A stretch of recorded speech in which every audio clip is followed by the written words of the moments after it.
बहुत गहरी नींद सोई तुम, किंतु मैं कैसे सोती? अंतरात्मा होने के नाते तुम्हारे दुष्कर्मों का बोझ है मुझ पर, और दुख भी है उस दुर्व्यवहार पर जो तुमने अपनी बहन और उसके पुत्र के साथ किया था। तुमने करुण की शक्ति का अनुभव किया है ना कद्रू?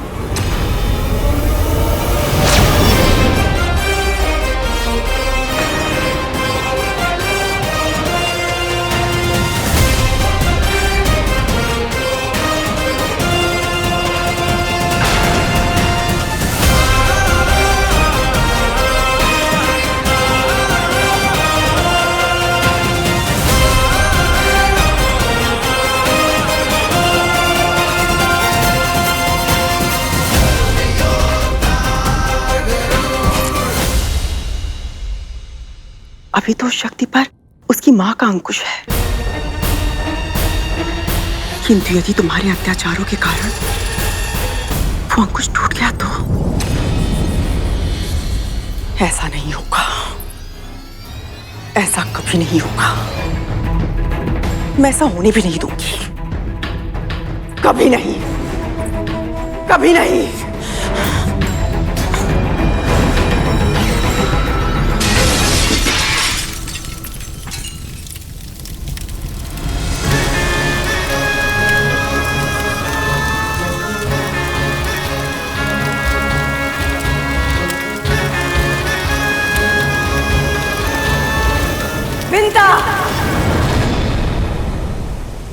ना मैं ज्ञानी हूँ ना विद्वान, केवल एक माँ हूँ जो अपने पुत्र को आदर्श जीवन जीने के लिए आवश्यक संस्कार देना चाहती है।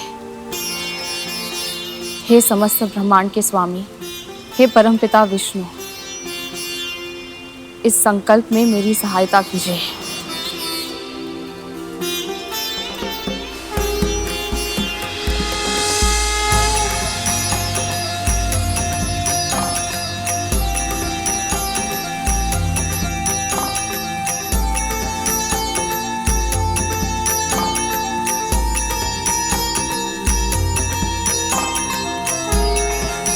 पहला संस्कार, बड़ों के सामने हाथ से छूटी हुई छड़ी बनना।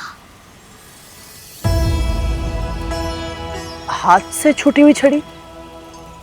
मैं कुछ समझा नहीं माँ। जैसे हाथ से छूटते ही छड़ी नीचे भूमि पर गिर जाती है, वैसे ही अपने माता पिता और अपने से बड़ों के सामने आते ही तू सदैव नीचे झुक जाना, उनका सम्मान करना। माता पिता का सम्मान तो उचित है माँ, किंतु सभी बड़ों का सम्मान करना अनिवार्य क्यों है? आयु में बड़ा होने का अर्थ ये तो नहीं है कि वह व्यक्ति सम्मान के भी योग्य हो, और सम्मान तो अर्जित किया जाता है ना माँ। सत्य कहा तूने। इसलिए यदि तुझे स्वयं सम्मान अर्जित करना है तो पहले दूसरों को सम्मान देना सीखना होगा। मान ले कोई ऐसे व्यक्ति हैं जो तुझसे आयु में बड़े हैं, किंतु तू उनके आचरण से संतुष्ट नहीं है, तो भी यदि तू उन्हें सम्मान देगा तो उनसे कुछ ऐसा प्राप्त कर पाएगा जो उनके पास प्रचुर मात्रा में है, किंतु तेरे पास बिल्कुल भी नहीं है। और वो क्या है माँ? अनुभव। नासमझ व्यक्तियों को जीवन का ज्ञान अपने अनुभवों से स्वयं अर्जित करना पड़ता है, किंतु विद्वान वो होता है जो दूसरों के अनुभव से शिक्षा लेना सीख लेता है।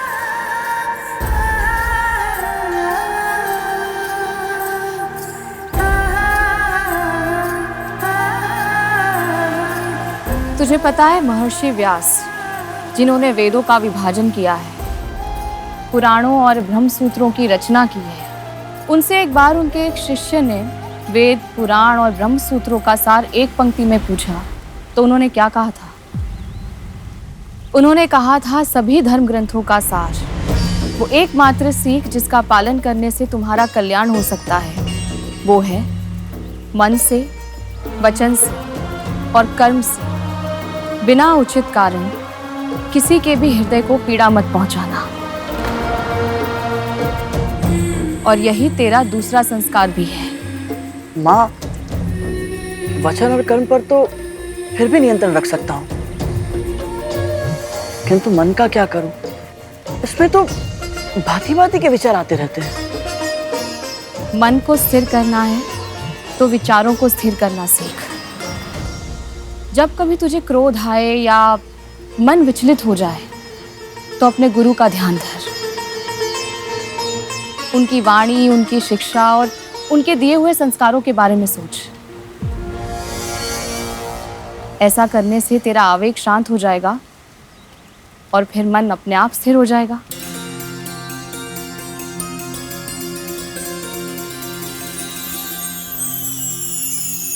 मेरी गुरु तो आप ही है माँ।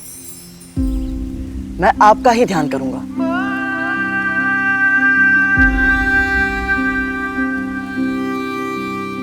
तू सारथी जीवन रथ की, तू ज्योति किरण मेरे पथ की, तेरे ज्ञान में ही मिल जाती है मुझे सोच समझ सारे जग की। मुझे भगवान के रूप में तू स्वीकार है माँ, स्वीकार है माँ। तेरे आंचल के कोने में मेरा संसार है माँ,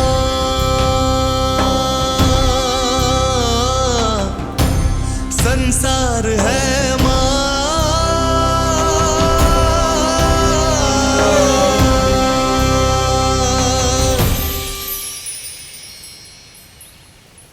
अब अंतिम और सबसे महत्वपूर्ण संस्कार, प्रातः स्मरणीय बनना। ये बनना इतना भी कठिन नहीं है। इसके लिए अब तक बताए 6 संस्कारों का प्रत्येक परिस्थिति में पालन करना है तुझे। विपदा में व्यक्तित्व निखरता है गरुड़, इसलिए सामने कितना भी घनघोर संकट क्यों ना आए, तो सदैव अपने आदर्शों पर अडिग रहना। यदि तू ऐसा कर पाया तो अपने आप संसार के लिए वंदनीय बन जाएगा।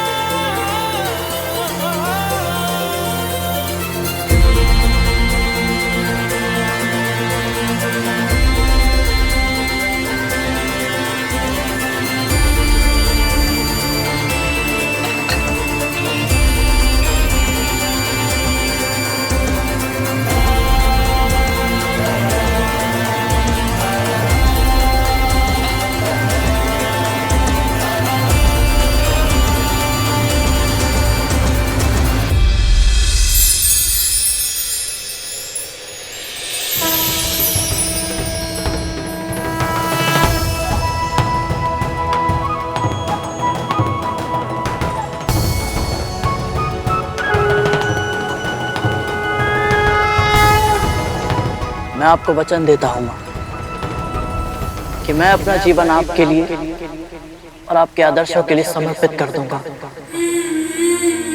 और आपके सिखाए गए संस्कारों का सदैव सभी परिस्थितियों में पालन करूंगा। वचन है मेरा।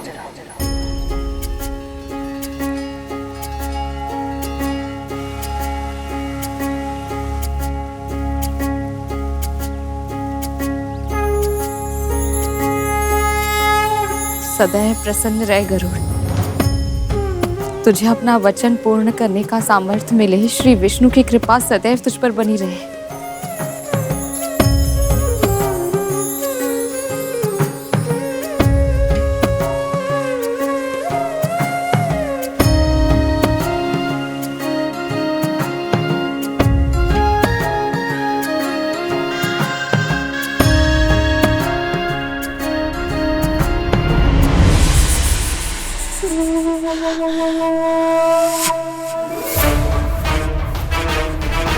विंता, कहाँ हो तुम?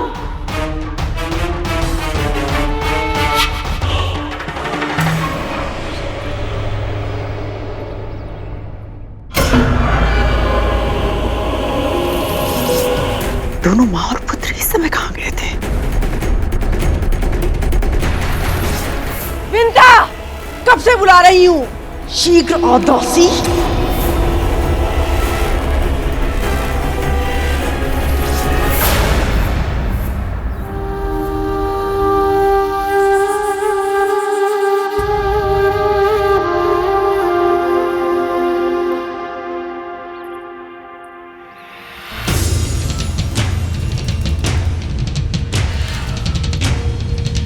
जो प्रतिदिन अपनी माँ को महल के बाहर छोड़कर जाता ताकि वो दासी बनकर हर दिन दूसरों की सेवा करती रहे। ये निर्लजता नहीं तो और क्या?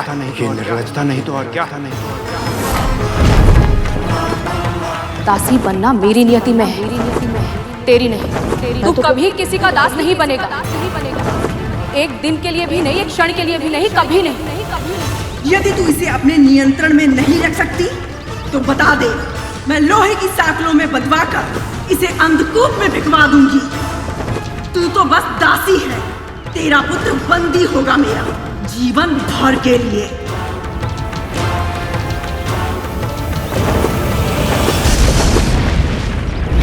महारानी मेरी बड़ी बहन है, तेरी बड़ी माँ है। इन्हें आदर और सम्मान तुझे देना ही चाहिए, जैसे तू मुझे देता है। क्या चाहती थी तू?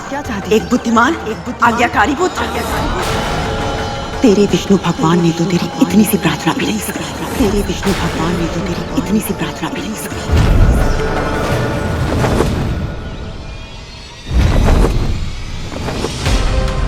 यदि तूने कभी भी मेरे पुत्रों का अपमान किया या उनका अहित करने के बारे में सोचा तो प्रकृति की कोई भी शक्ति तुझे मेरे क्रोध से नहीं बचा पाएगी।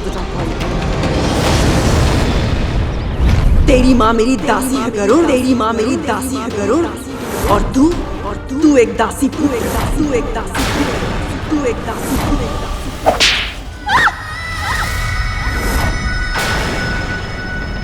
वर्षों पहले क्या हुआ था, किससे पूछूं मैं?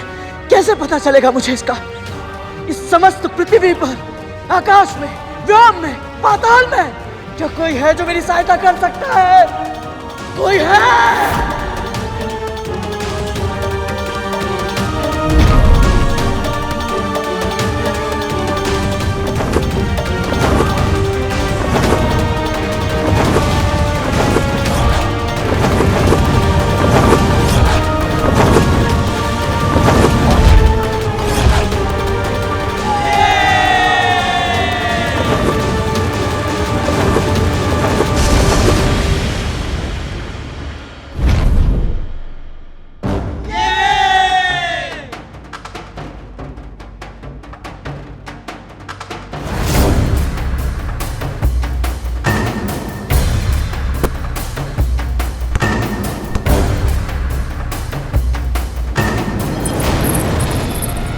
लगता है कल तेरे पुत्र के दंड में कोई कमी रह गई थी।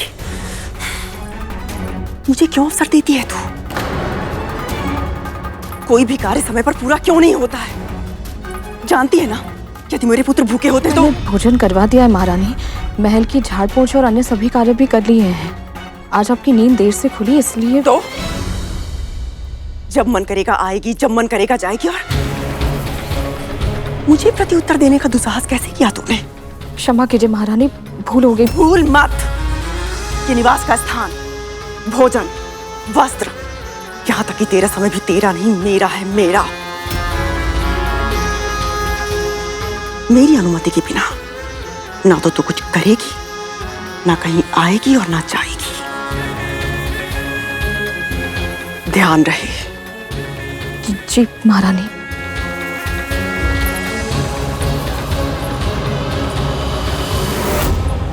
लो, अरे लो, लो।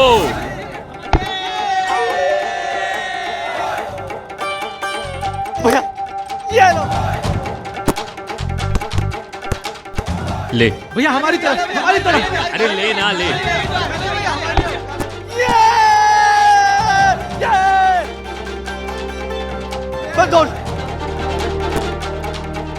भैया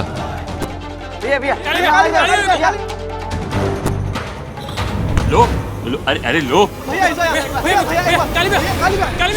क्या करोगे ये गेंद लेके? क्योंकि वापस लेना तो तुम लोगों के लिए संभव नहीं है।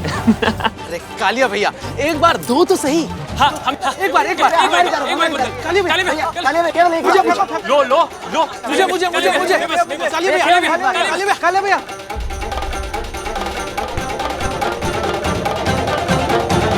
कालिया, क्यों सता रहे हो इन्हें? दे दोगे? आप बोलते हो तो दे देता हूँ। लो।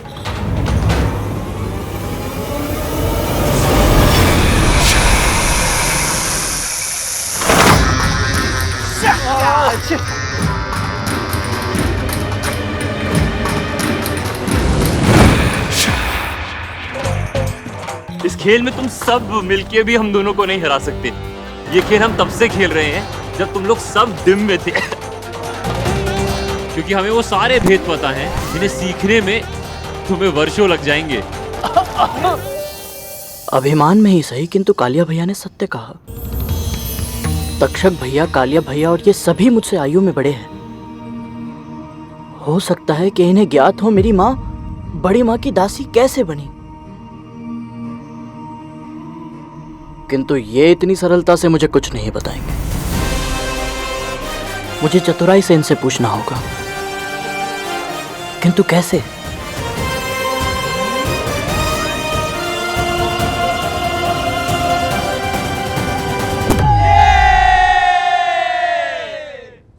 भैया तेजी से फेंकिए, तेजी से। और तीव्र गति से घुमाइए, तीव्र गति से, और तेजी से, तीव्र गति से। Right teacher.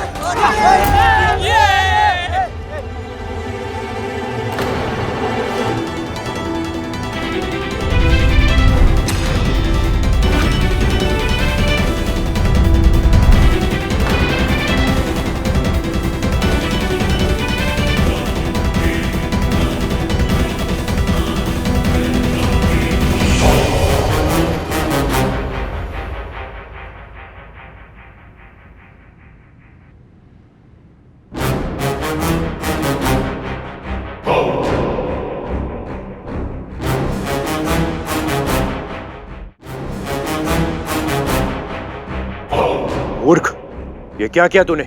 गेंद उस पर्वत पर क्यों फेंकी? भूल हो गई कालिया भैया। आपसे बचाने के लिए तख्तू ने गेंद अधिक तीव्रता से घुमा दी और अनजाने में ही गेंद थोड़ी दूर पहुंच गई। थोड़ी दूर? मांडव पर्वत है वो।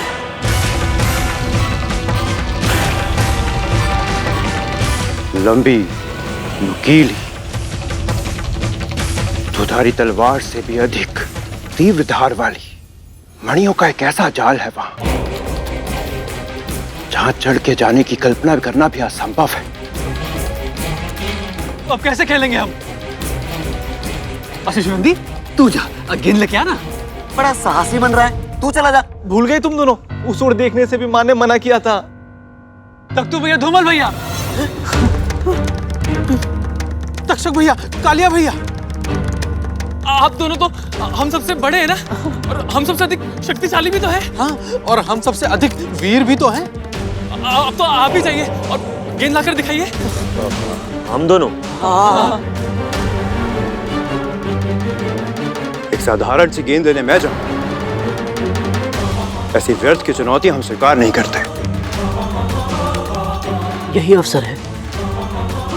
यदि मैं इन्हें प्रसन्न करने में सफल हो गया तो संभव है ये मुझे अतीत का रहस्य बता देंगे।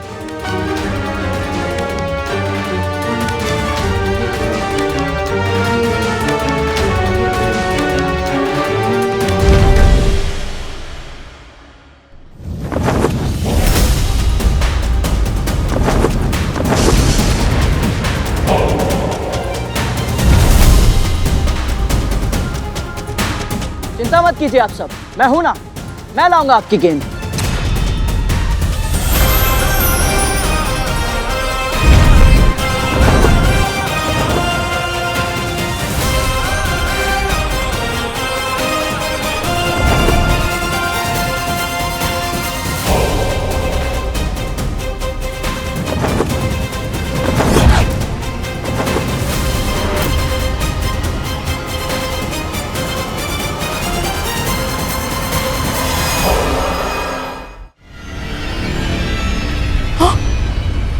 मृत्यु के मुख में जा रहा है। उस पर्वत पर एक छोटी सी गेंद ढूंढना असंभव है, और अगर ढूंढ भी लिया तो निकाल कर वापस लाना तो बिल्कुल ही असंभव है।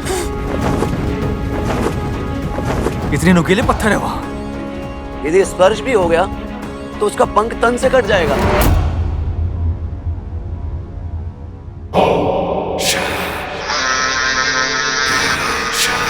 और माँ ने तो ये भी बताया था कि वहां मायावी शक्तियों का वास है।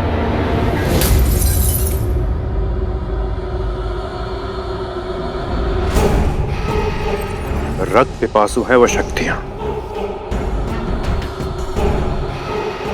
यदि रक्त की एक भी बूंद उन तीक्ष्ण पत्थरों पर पड़ती है तो पहाड़ जागृत उठते हैं और अपने शिकार को पूरे का पूरा निगल देते हैं।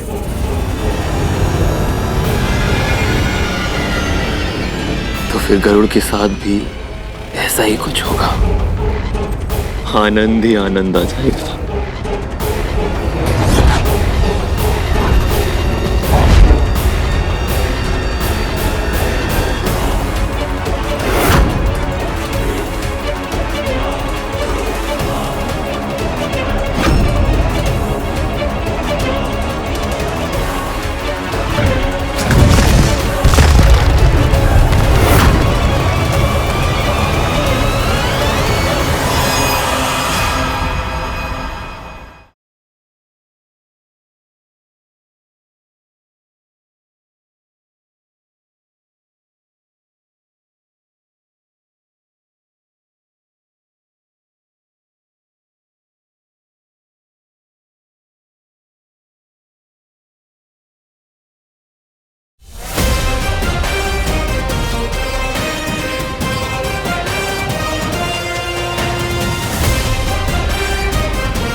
स्मरण है तुझे कैसे हम दोनों इन फूलों को अपनी झोली में भरते थे? घर शीघ्र कौन पहुंचेगा वो भी एक भी फूल गिराए बिना, इस बात को लेकर शर्त लगाते थे। शर्त की बात सुनकर ऐसे चुप क्यों हो गई? मेरे इन सभी प्रश्नों के उत्तर केवल शेषनाग भैया ही दे सकते हैं। मुझे वैकुंठ जाना ही होगा।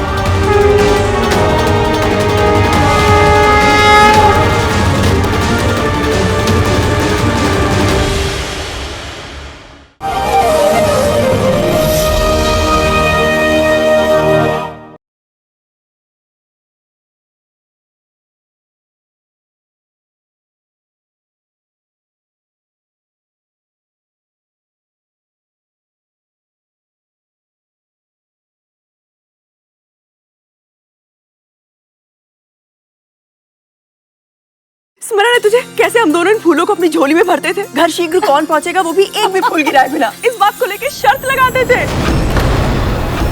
शर्त की बात सुनकर ऐसे चुप क्यों हो गई? मेरे इन सभी प्रश्नों के उत्तर केवल शेषनाग भैया ही दे सकते हैं। मुझे वैकुंठ जाना ही होगा।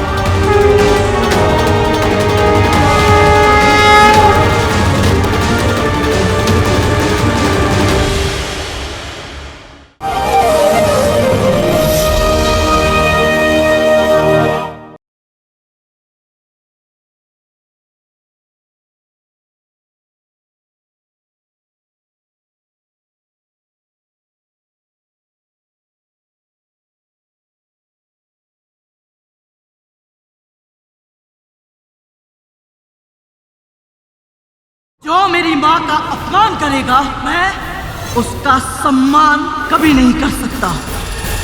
जब तक तू सेवक और स्वामी के संबंध की मर्यादा का पालन करना नहीं सीख जाता, तब तक इस महल के बाहर घुटनों के बल बैठा रहेगा।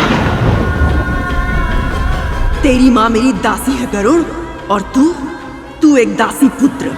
माँ के तन से पुत्र के तन का जन्म होता है, किंतु माँ के संस्कारों से पुत्र का व्यक्तित्व जन्म लेता है। मैं तुझे वो संस्कार सिखाऊंगी जिनसे समस्त जग में जाना जाएगा तू।